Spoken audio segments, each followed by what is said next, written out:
E aí pessoal, aqui é Gai Gaia. Vamos continuar um pouco conversando sobre estudos de gênero, porque eu já postei o primeiro vídeo. Como eu falei, o meu primeiro vídeo é apenas uma abertura, uma introdução a todo esse aspecto da questão de gênero. Então vamos agora um pouco mais específicos, em especial a uma das questões levantadas por um dos comentários, que o comentário do colega foi... Ele tocou em diversos assuntos, mas um deles que eu gostaria de tocar neste vídeo é o sobre sexualidade e gênero. Porque o que determina hoje, principalmente gênero, o que determina um papel de gênero, a forma de gênero, muitas vezes está interligado à sexualidade. Isto é, com quem ou com que tipo de corpo você sente atração sexual, você normalmente é atrelado a uma identidade de gênero. Então é chamada nos estudos de uma tríplice concordância de gênero, que é um tipo de corpo é atrelado a um tipo de identidade, que é atrelado a um tipo de sexualidade. Então, essa relação tríplice entre corpo, identidade e sexualidade é o que conforma o gênero, principalmente na atualidade. Então, quando você vê assim, um garoto, um bebê nascido, ele tem um pênis, logo ele é um homem e, portanto, vai gostar de mulheres. Se este bebê nascido tem uma vagina, ela será considerada uma mulher e irá gostar de homens. É assim que quando você olha para um bebê, ou de forma geral a sociedade olha para um bebê, é assim que essa pessoa irá ser enquadrada na vida. Com a atualidade e algumas discussões de movimentos sociais, do movimento LGBT e tal, já tem havido uma separação dessa questão. Mas antes de nós adentrarmos nesse aspecto, até porque isso é um outro vídeo, o que gostaria de falar, ou pontuar, é a questão do porquê do estudo de gênero nesse aspecto. O porquê do estudo de gênero? Pois o estudo de gênero ele se mostra uma questão quando nós percebemos que não há um determinismo, não há uma determinação biológica imediata entre você nascer com um tipo de corpo e você ter uma identidade e uma sexualidade.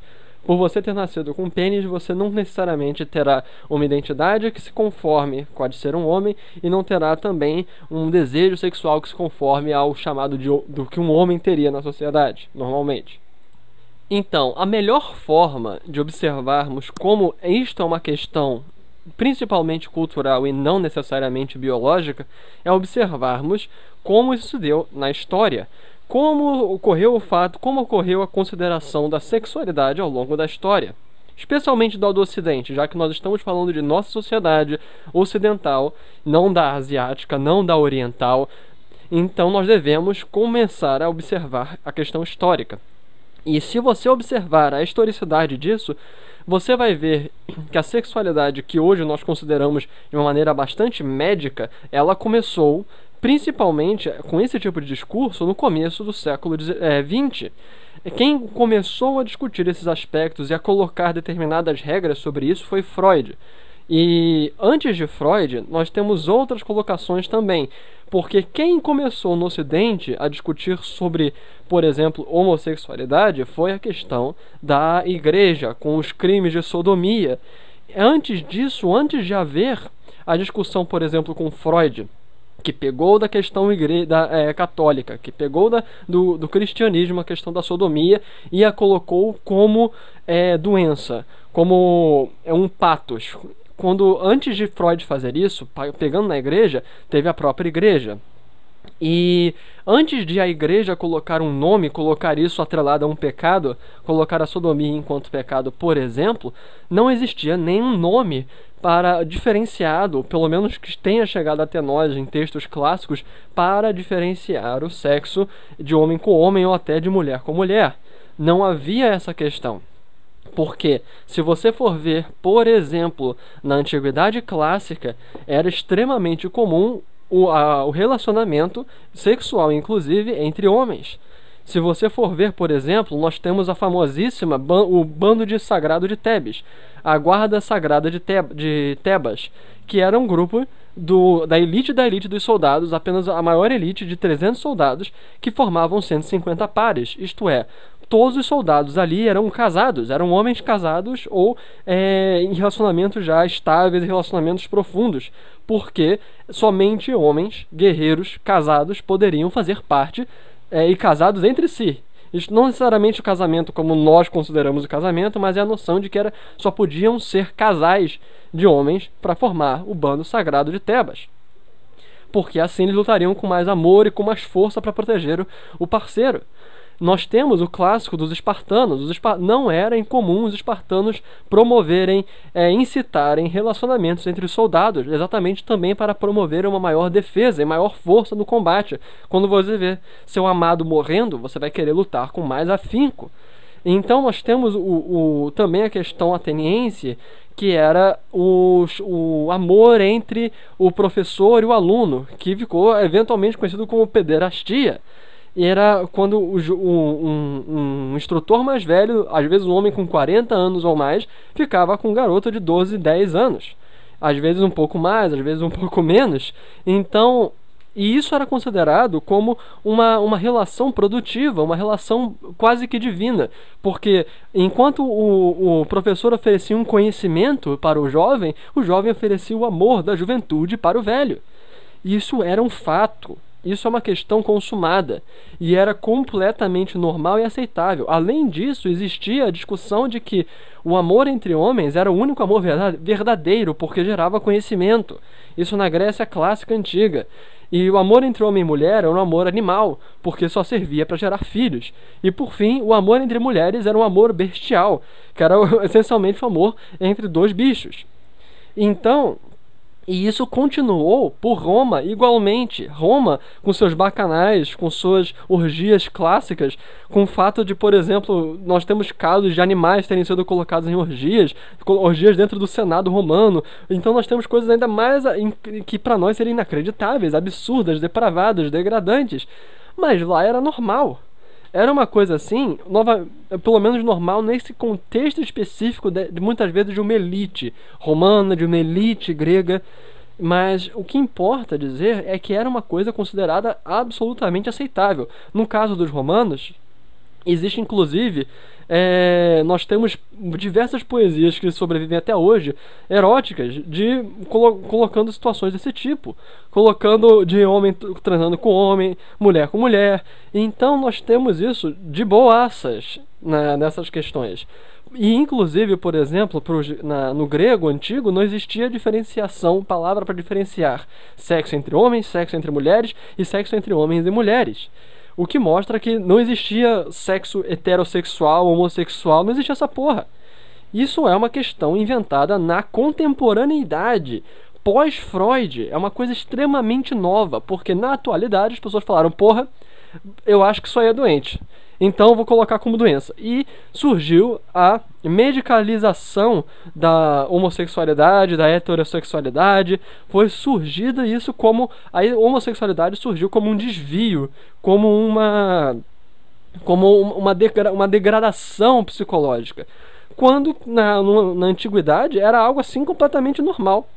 Era algo assim... simplesmente fazia parte.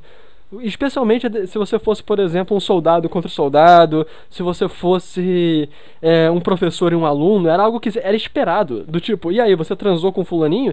Não, mas como não? Você não é um soldado? Vocês não estão no mesmo regimento?